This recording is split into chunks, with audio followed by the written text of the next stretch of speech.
balak nilang tanggalin si Inday Sara. Huwag tayong pumayag na i-impeach nila si Inday Sara. Ngayon pala, maninindigan tayo.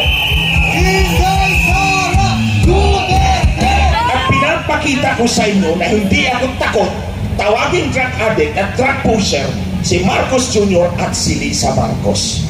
At hinahamon ko itong dalawang mag-asawang at kapal ng mukha, kasuhan niyo ako doon sa sinabi kong minanipula ninyo ang inyong eleksyon. Hinamon ko na itong mag-asawa noong Lunes pa. Hindi naman ako kinasupan, pinapadispar nila ako. Pinapatanggalan nila ako ng lisensya bilang abogado. Ulit-ulitin ko, kung si Lisa Marcos nasa harap ko lang, sinampal na kita kaliwat kanan, back to back. Sa panahon ni President Duterte, walang barko ng Pilipinas na pinunggo ng mga insik. Di ba?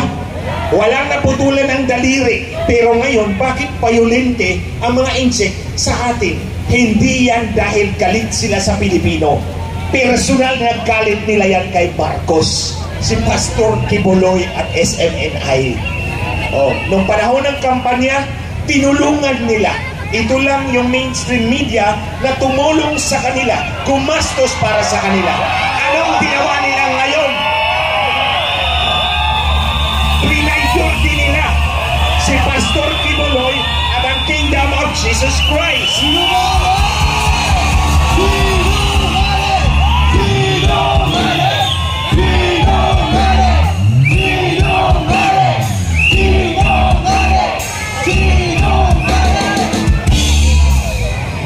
Ako ang ihemplo ng personal na pagtraidor ng mag-asawang ito. Ngayon, maririnig natin ang boses ng isang tagapagtanggol ng karapatan ng mamamayan. At ngayon, kasama natin, walang iba kundi ang boses para sa matino na panggobyerno sa ating bayan, Attorney Glenn Go!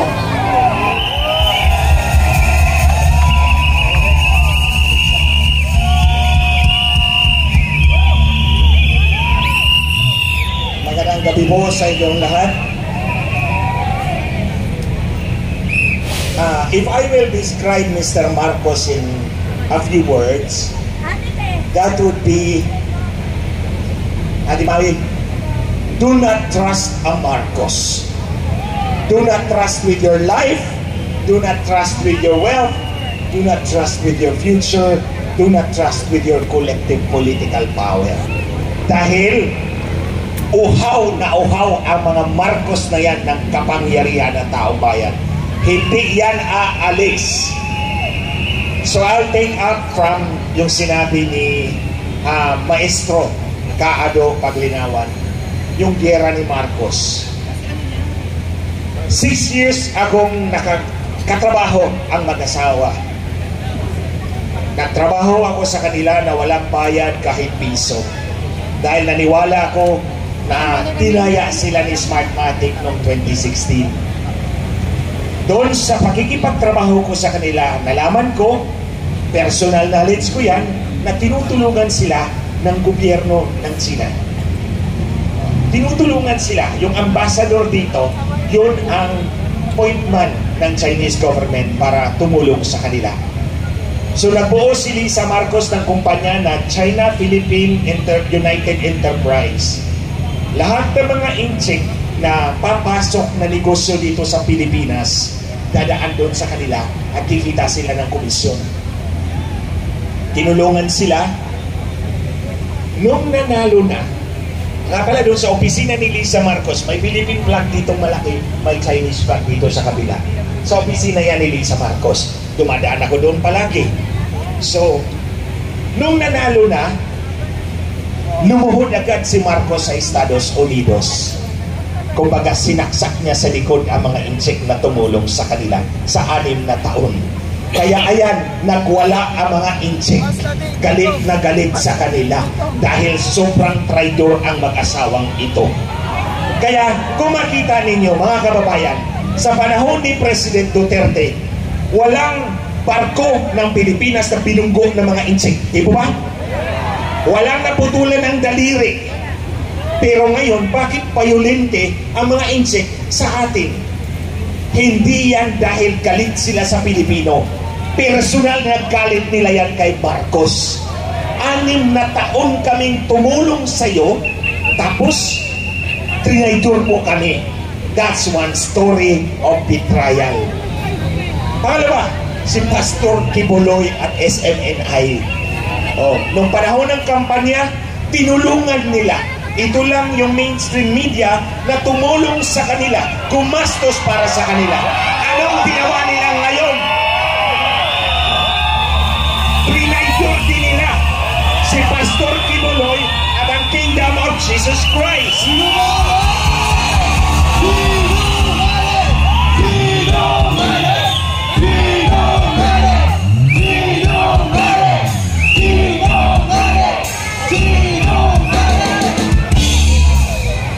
Ako ang ihemplo ng personal na pagtraidor ng mag-asawang ito. Kaya ulit-ulitin ko, kung si Lisa Marcos nasa harap ko lang, sinampal na kita kaliwat kanan, back to back. Dahil sobrang kapal ng mukha mo, Lisa Marcos, kaya ang tawag ko dito, creature from hell. Kapal ng mukha! Kapal ng mukha! Kapal ng mukha! Ni Lisa Marcos. Ni Lisa Marcos. Walang konsensya itong babaeng ito. Purely transactional. Ito ha. Ang isa sa kasama ko, si Hubert Guevara.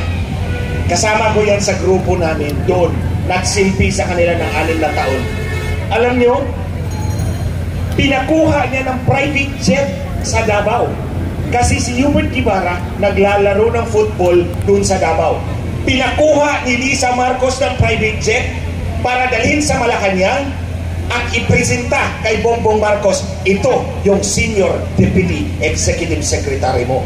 Sa makatuwid, si Lisa Marcos ang nagdidikta kung sino ang pauupuin sa gobyerno. Hindi si Bangag Marcos. Yan ang malinaw na patunay na itong nakaupo sa Malacanang ay under the saya over and above. Alam ko, 6 na taong kong kasama yung mag-asawa na yan. Walang masasabi si Marcos pag dinikta ni Lisa Marcos. Yan ang totoo. Kaya ngayon, mga kababayan, ang nagpapatakbo ng gobyerno ay isang taong hindi ninyo hinalal. Yung Lisa Marcos na yan, hindi ninyo hinalal yan. Pero yan ang nagpapatakbo ng gobyerno o maapekto sa buhay ng bawat Pilipino. Kaya isang rason kung bakit dapat patalsikin si Marcos Jr. dahil walang silbi. Ang tawag ko nga sa kanya, flower pot ka lang dyan sa Office of the President. Manikin ka lang, Marcos Jr. Kasi ang asawa mo naman ang totoong nagpapatakbo ng lahat ng bagay. Balik tayo kay Hubert Guevara. Wala pang 2 taon. Tinimote niya, tinapon sa SEC. Wala pa 1 buwan na heart attack bigla.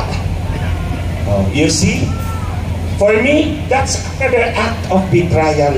Ako, pininta kay Smartmatic. Para dagdagan yung boto ni Marcos noong halalan. Kasi nga, si Inday Sara expected na mataas ang boto. Yung 32 million ni Inday Sara, totoong boto niya yan. Walang manipulasyon yan. Ang kay Marcos, ulitin ko, 6 kaming technical na mga tao na nagpustahan doon sa headquarters. Pinakamataas na pusta namin, 24 million lang ang boto ni Marcos. Paglabas ng resulta, 31.8 million. So in other words, dinagdagan nila para dumikit kay Inday Sara. Kasi po, kung 32 million si Inday Sara at 24 million lang si Marcos, di si Inday Sara ang titingalain nating leader, di po ba? Takot si Lisa Marcos na matanggal. Kasi balak na niyang manatili sa Malacanang. Ang hasawa muna niya ngayon Tapos sisirain nila si Inday Sara para isingit si Tampahudas. Tapos sa 2034 ang anak na naman niya ang magpresidente. Papayag ba kayo na 18 taon si Lisa Marcos mag-ahari-harian sa ating lahat? Marcos resign! Marcos resign! Marcos resign! Marcos resign! Marcos resign! So itong ating pagpupulong ngayon, itong pagtitipon natin, this is beyond Pastor Kibuloy. This is beyond KOJC. Ako nga, nagpapasalamat ako, nakita ko yung mga kasama ko sa Region 8, Tacloban City. Andyan sila. Ang kasama, ang kaibigan ng masa. Oh, hindi yan KOJC.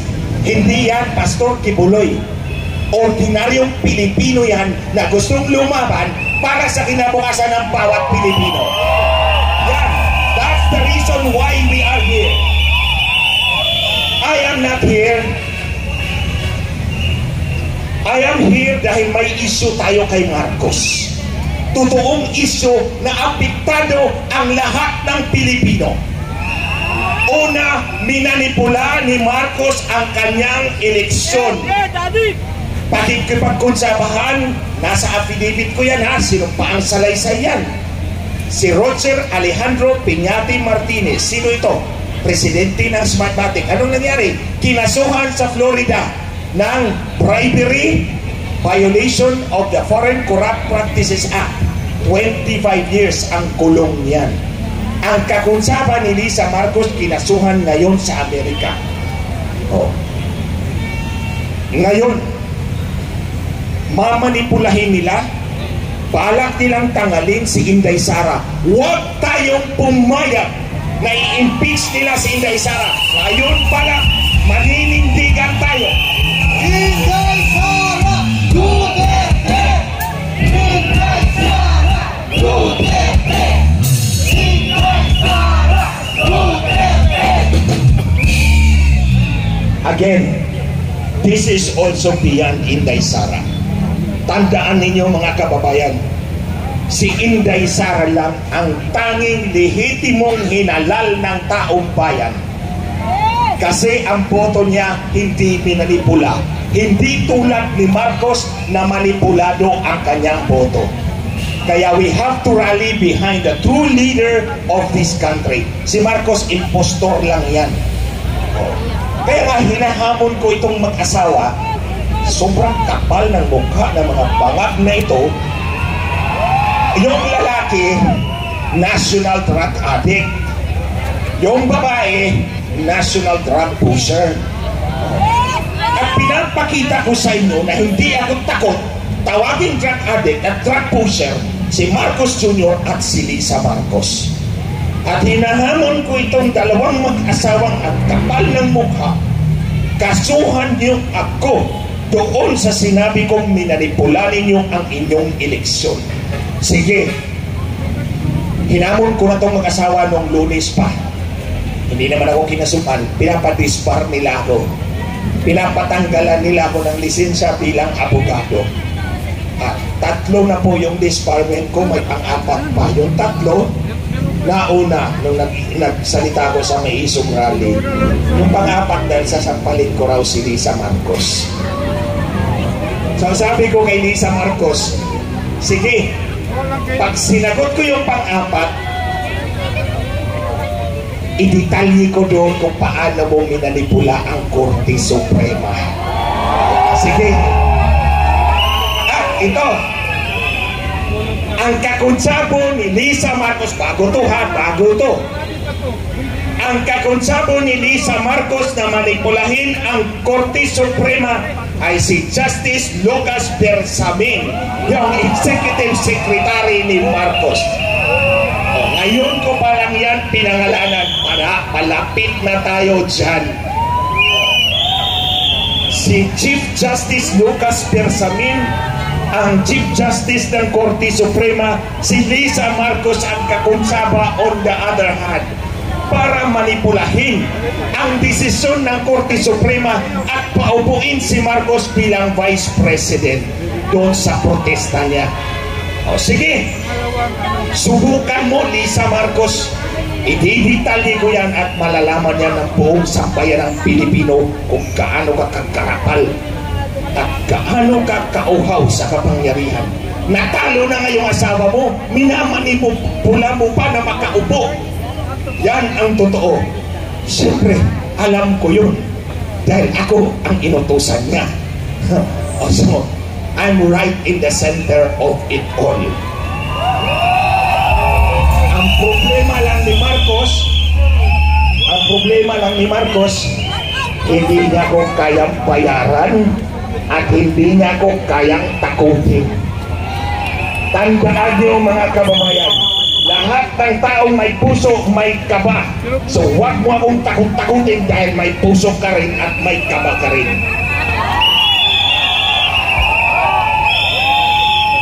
Mga kababayan, huwag nating bitawan ang isyong laban kay Marcos. Minanipula ang eleksyon, bangag ang mag-asawa.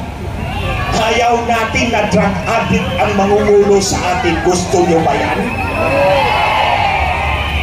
Kung drug addict ang nasa Malacanang, ano na lang kaya mangyayari sa ating mga kabataan?